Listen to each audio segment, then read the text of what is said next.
Hey everybody, Right Way Tech here. Today we've got a International 400 DT466 truck that will not start. There's the DT466. I would call this the new era version because it is computer controlled. You can see the computer down there on the side of the block. Fuel filter housing here.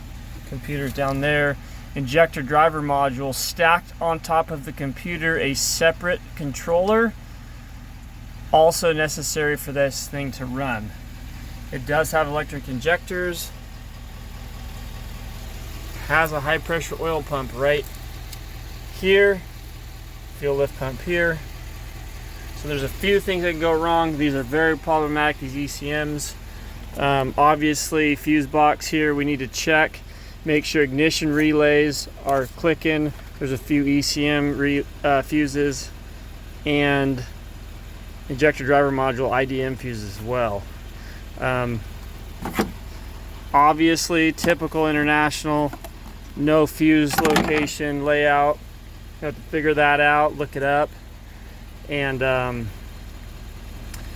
first things first is the injector driver module should run the injectors, buzz the injectors when you turn the ignition on. So we're going to check that first and hook up the scanner right now. Also, check oil. Make sure you got good clean oil because it will not build oil pressure without that. Okay guys, back on this International 4400 with the DT466. Here's our codes.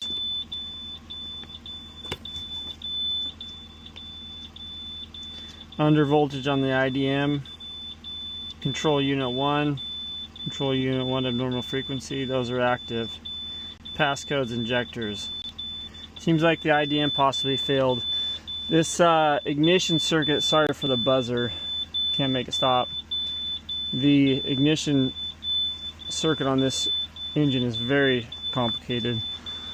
So first of all, we have fuses for the ECM here right on the battery. Here's our ECM grounds, here's our ECM power, comes through these fuses. Go to here, need to check these.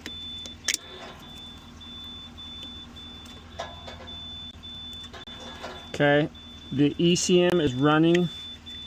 You can hear when you unplug that. The ECM is running the turbo actuator. So the ECM's working. I don't think the IDM's working.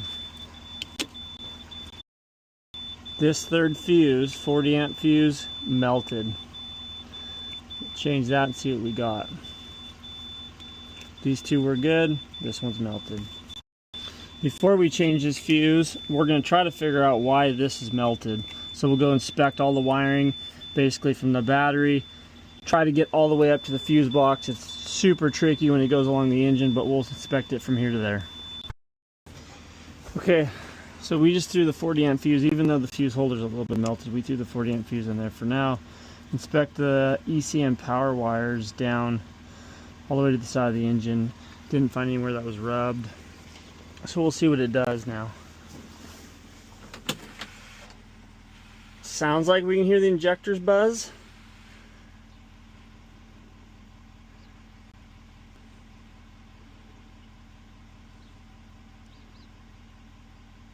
Wait to start. Still on.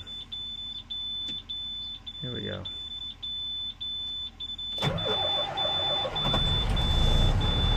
She runs. But somehow we got to figure out why that fuse burned up. Okay guys, so repair on this. We made our Oki fuse holder. If I had a real fuse holder, we'd use it, but we're way out in the field in the middle of nowhere. So we had to do that. We will protect that. And I ran this thing for a good 15 minutes and monitored this. No more melting. I think what happens is basically the fuse holders become weak on the spades where it crimps and starts getting a little loose, and that's when it creates heat because there's not enough conductivity. So that's how they melt. If you ever have a fuse holder that's melted, always repair it, get rid of it. That was the problem with this. And I found one location where the ECM wires were barely touching the frame rail, rubbed through this insulation, and we repaired that and tied it up so it won't happen again. We're good to go. Notified this guy of a mouse problem. Thanks for watching. Take care. Hope this helps.